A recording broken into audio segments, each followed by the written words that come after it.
I'm always reflecting on how most companies in our industry focus on trying to grow revenue.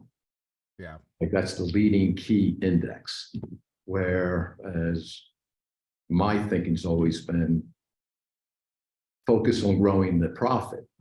If you do that, regardless of what your revenue is, whether you're $1 million, $5 million company or $100 million, focus on, come to terms and accept whatever revenue that you're at. And if you focus on making good, steady profit, not by accident, but by design, then the revenue will follow.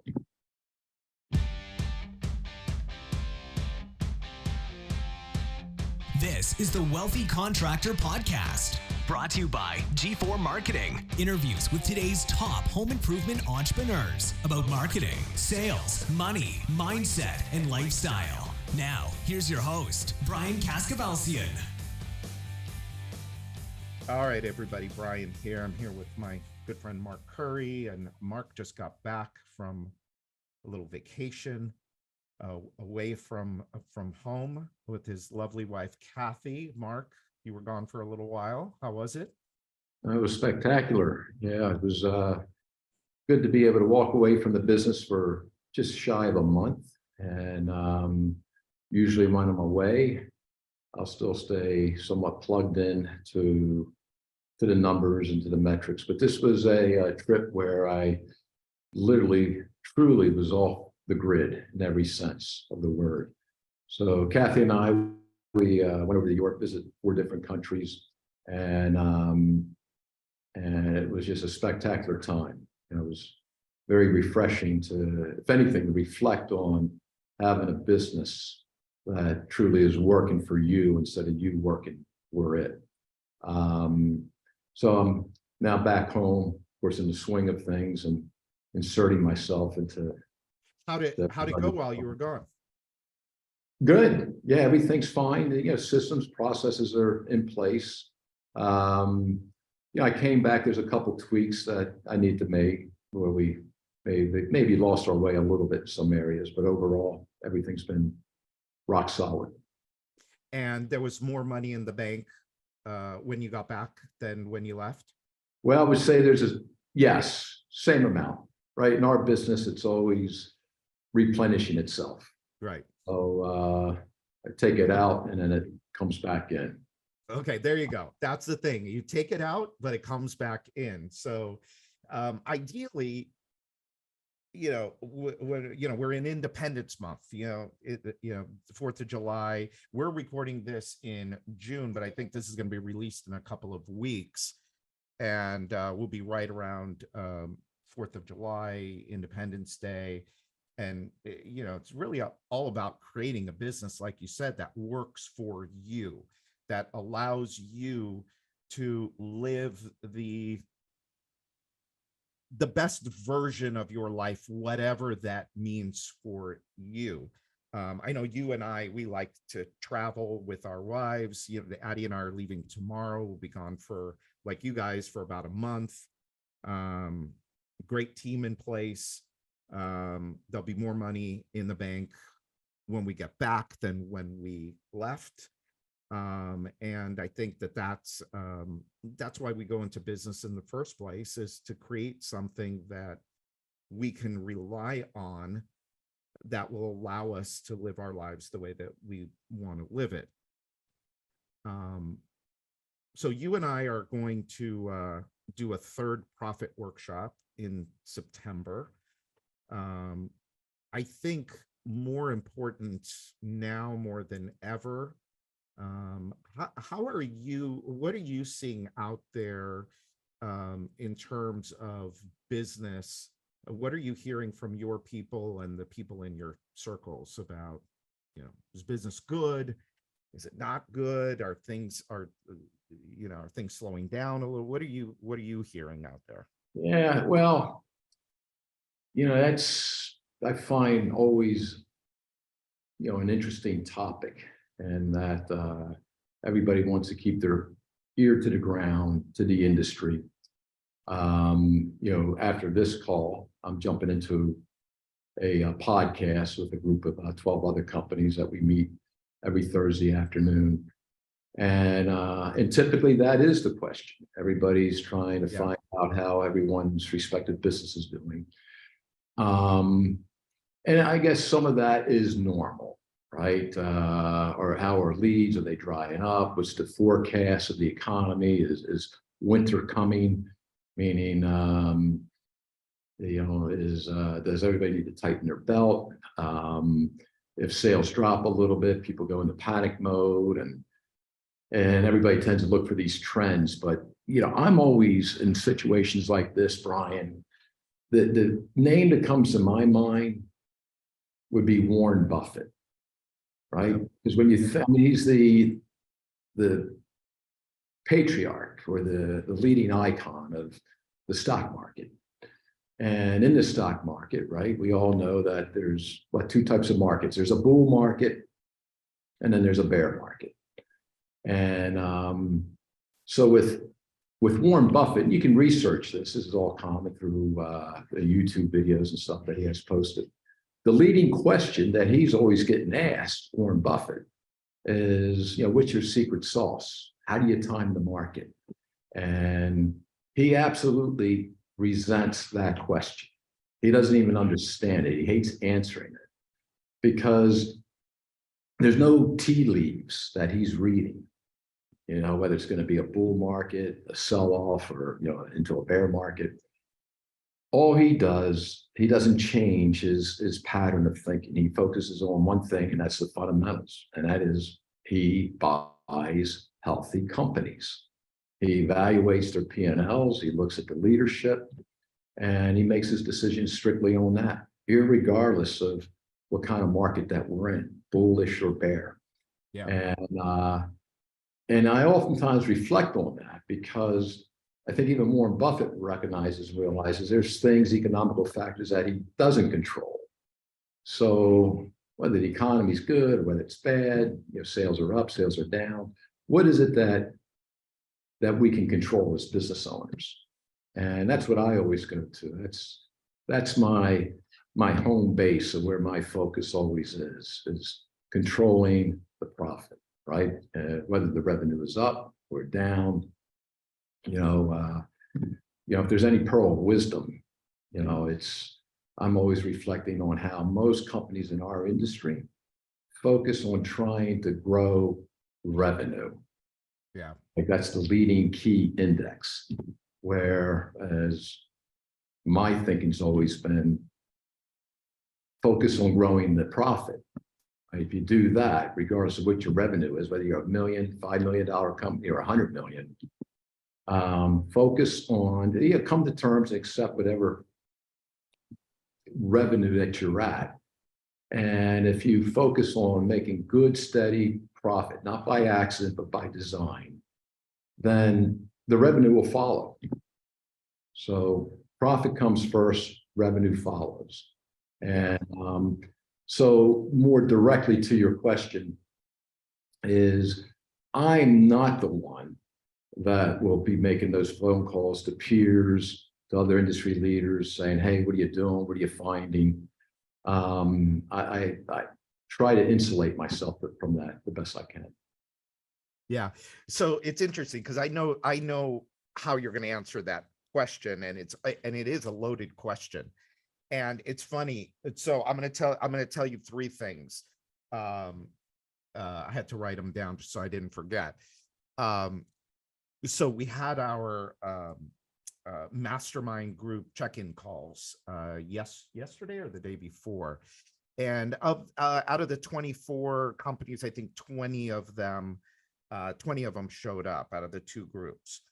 And one of the it's always the topic of conversation is what's going on, how's business, what's going on.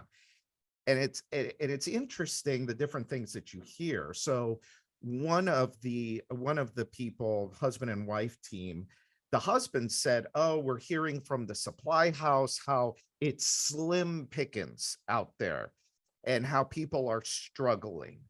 And I immediately said to him, stop listening to them.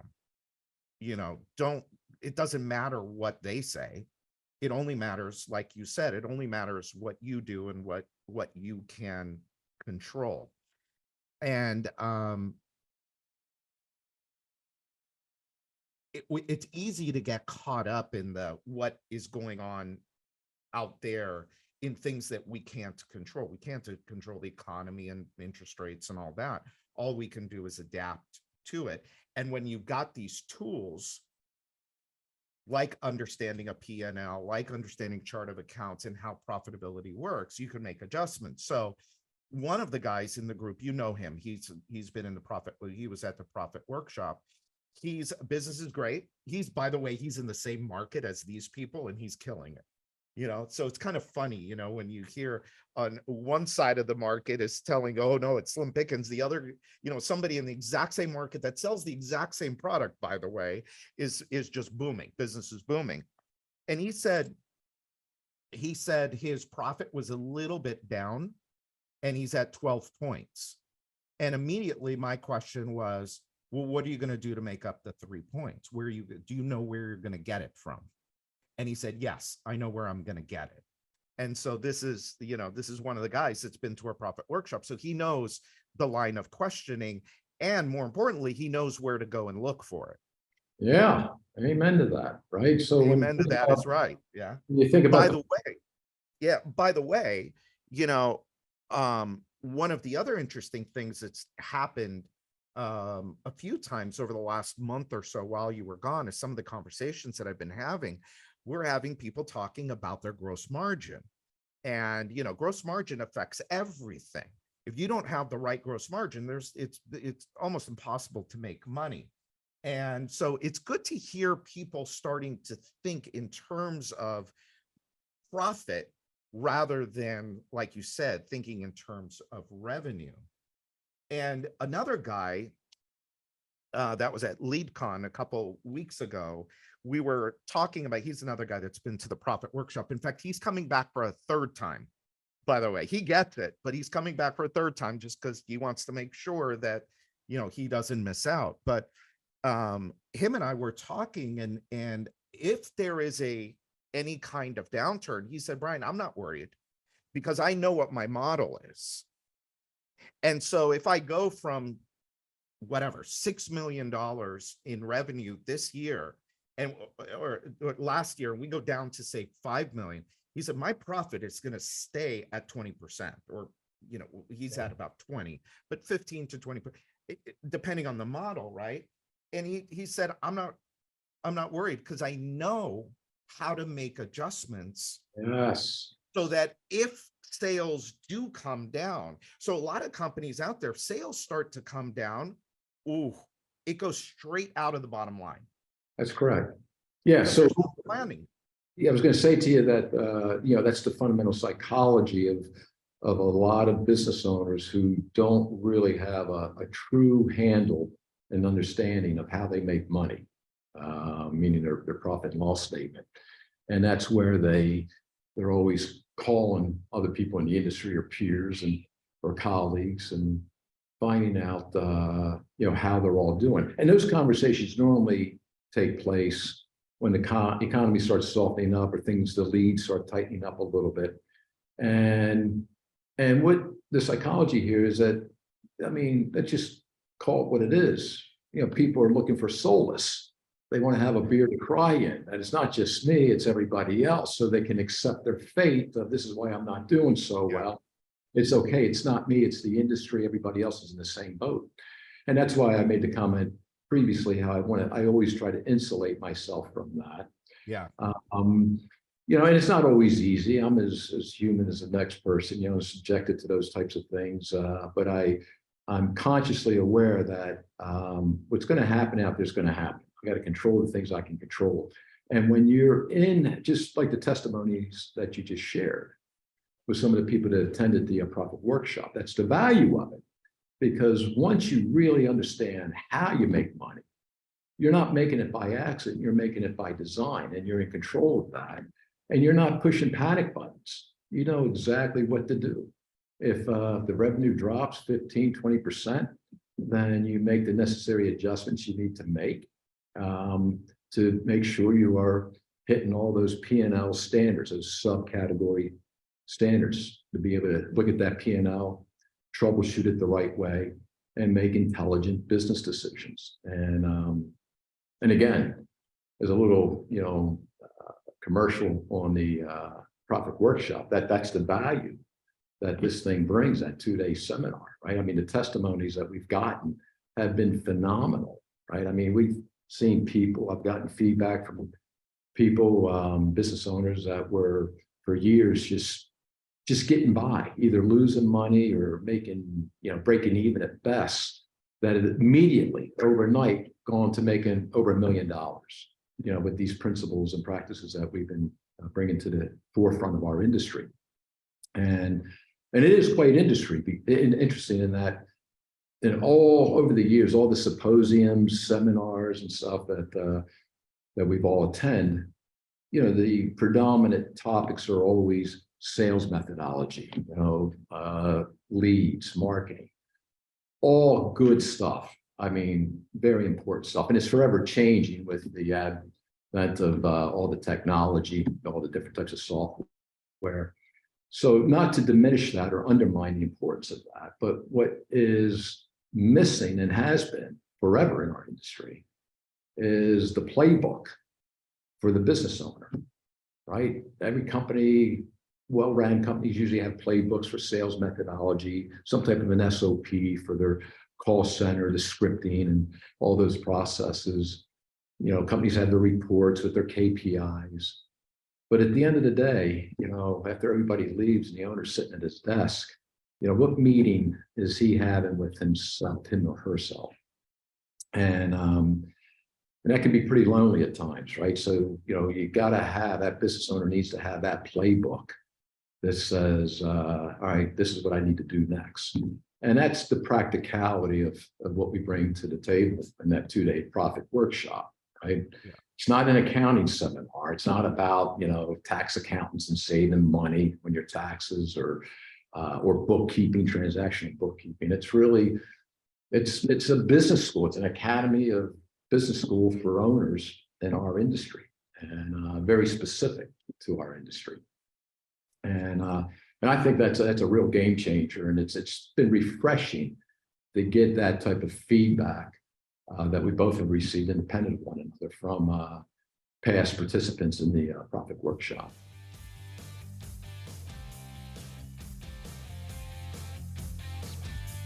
Hey, let's pause here for a quick break. I've got an exclusive opportunity just for home improvement business owners who want to achieve permanent profitability once and for all. You see, in our business, too many contractors are working way too hard and taking home way too little. It happens to a lot of people. Too many. It happened to me. It may be where you are now, and it's okay, because none of us were taught how to make money in this business. Sure, we know how to sell jobs. We know how to get those jobs installed, but we were never taught how to properly set up our books, our profit model, our pricing model, and our wealth model. And as a result, too many owners are stuck on the hamster wheel of inconsistent and erratic profitability. This is why I'd like to invite you to our exclusive Profit Workshop happening September 12th and 13th right here in Miami, Florida. Over 2 days, you can join a select group of other business owners and transform your relationship with profitability and wealth attraction by getting a deep understanding of the mechanics of profitability and the mindsets behind wealth. To reserve your seat, go to www.thewealthycontractor.com/profit. thewealthycontractor.com/profit. And for a limited time, you can use code podcast23, again, podcast23, to get $300 off your ticket. So go to thewealthycontractor.com/profit. When you're there, you'll get all the information about the event, plus you'll learn about our better than risk-free guarantee. Seating is extremely limited, so don't delay. Secure your spot at the Profit Workshop now, and let's get back to this week's episode. Yeah, and to the listener, yes, we are pushing this very hard. I said it a couple weeks ago at the event. I think this is the probably two of the most important days that I spend a year is in that workshop. And if you're, if you're able to come, great. But really think about, don't look at this as just a commercial. Look at the thinking behind it. Look at the results behind it. Whether you come or you don't come to something like this, look at what Mark is saying. Think about, if you want any measure of control over your life, you can't abdicate that control or the responsibilities that come with that control to things that are completely out of your control, like the economy and interest rate and all of that. The one thing that you can do is you can control what you sell stuff for and how you run the money through your business. And if you do it the right way, you should, and you deserve to, by the way, make a boatload of money. I think that's one of the things too that people get caught up with, is this idea of it's just another product. We just sell windows, or we just sell kitchens. There's 100 other people that sell. And I think what they miss out on is the value that they are actually providing to the marketplace. I mean, having a company that can come into your home, like what you guys do at Revelare, is like, I can hire Revelare Kitchens to come in, and in just a few days, you're going to completely transform my kitchen. And, there aren't a lot of people out there that can do this and do it in a way that makes the client happy, thrilled after this thing is done. It's very disruptive, especially with a kitchen. Yeah, no, I'm glad you went in that direction, because I make no apologies for the fact that I have a business in order to make a profit. All right, it's not a dirty word by any means, but there's a lot of ways you can make money, right? You and I could, buy a Cessna 152 and then fly drugs and from Cuba to Miami, maybe, right? But so yeah, it's more than just making money. It's really what you're talking about is a sense of purpose. And that speaks to the topic of culture. What is really the purpose? We talk about mission statements or value statements, that companies have, but I like the concept of a sense of purpose. And our company day-to-day operation isn't focused on profit. It's focused on offering that service to the community, as you spoke to with us, it's a kitchen. It's very disruptive. It's the most, what do you want to call it? Disruptive type of a home improvement, really. A home make, not a roof, not siding or windows, but right in the heart of their home, working on their kitchen. And to offer that service from an installation standpoint, to service, to communication, to create this exceptionally good experience.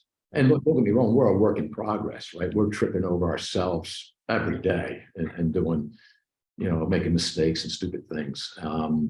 But our focus is always there. That's the end game, how to make these customers happy. That's right. It's through processes, systems, the communication, and that is always at the forefront. And the profit is something, of course, that happens as an end result of all that. But and if you do all of that right, and you've got to be customer focused in this business. It's got to be all about the customer. If you do right by the customer, look, the customer, at the end of the day, the customer has a problem, whatever that problem is. They have drafty windows. They've got a kitchen that just is ugly. It doesn't work anymore.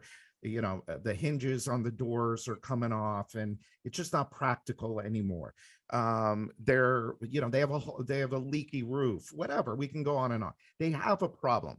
What do we do as entrepreneurs? We solve problems for profit. And so if we look at this as, how do I best serve my customer, then I've done a good job of that with the least amount of disruption and the best communication that we can offer, and really hold their hand through the process, then we deserve to make a very good living on the other side of this. And I think too many people get caught up in the day-to-day of, oh my God, I need to sell this job so I can make payroll on Friday. And Yeah. they're Well, so focused on the wrong money. They're not focused on the right money. They're focused on the wrong money. I need money today so I can pay my bills on Friday. That does not lead to a good customer no, experience at no. all. It doesn't. Now you find that if a company's set up foundationally with the right P&L model, the right pricing structure, to get the right gross margins that you spoke about earlier, that a lot of your clients have enjoyed, then now you're in a position where you're not panicking. Here's an example, a general example, and that is we've all have a customer, whether it's in the kitchen business, baths, windows, roofing, siding. And I'm withstanding any opportunist type customer, but a customer's got a real genuine issue, a problem. Doesn't matter whether it's the customer's fault, my fault, my mother's fault. It's an issue that needs to be resolved. If your company foundationally isn't set up the right way, profit, and you're faced with this particular issue with a customer, all you're thinking about is fighting with that customer because That's right. you're trying to protect profit that you're not in control of, and you don't want to be spending more money. But when your business is set up the right way, then servicing that customer can overshadow that profit issue, right? And that's a good place to be in, where I can say to a customer, look, we want to do this right, and I'll spend whatever money I need to and do the job as many times as need to get it right and make you happy. Yeah. So we're always committed to that, and then even give them some type of restitution pay for any inconvenience. If you're focused on doing that, I find that everything else will fall into place naturally. Reviews, the whole bit, the morale of your employees, the production team. So it's always customer-centric is the focus. But what allows you to think that way, right? Everything I just said, nobody's going to dispute that. All your listeners, everybody listening to this podcast is going to say, well, yeah, that goes without saying. But it's a lot easier to think those ways and live that way, culture in your business, when everything else is set up the right way. That's what affords you to be able to service that customer in the right way. Yeah, that's right. Yeah, that's right. I've had experiences lately. Oh God, I didn't want to go into them. I've had experiences lately of trying to get people to the house, and then once you finally get them there to do stuff, I just had landscape lighting done, and the guy came in and he was great. It's like, all right, yeah, I'm gonna he got me excited. I've had to call this guy, text this guy, I don't know how many times for just, oh, there's this one little thing you guys didn't do. You left this off. This didn't happen. That didn't happen. And it's like, oh my, now it's more work for me. Now it's work for me to that's a horrible way to run a business. And the guy, as soon as he's done, he wants his money, okay, I'm done. Give me my money. Wire it to me. It's like, ay. So there's good money and bad money. Well, look, I know both of us, we got to go. I hope that this little conversation, it hasn't been so little, it's been about half an hour, I think, was valuable for all of you. If you want to once and for all, work out your profit model, discover how to price jobs properly, and how to set up your P&L the right way, and all of this other stuff, consider joining me and Mark in September at the Profit Workshop.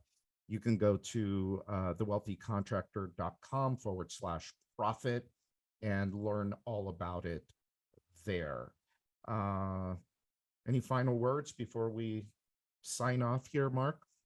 Yeah, looking forward to seeing all the past participants again Yeah. this September, and it's going to be some good stuff that we'll have laid out. With this whole playbook, a how-to manual for business owners. So you don't miss this.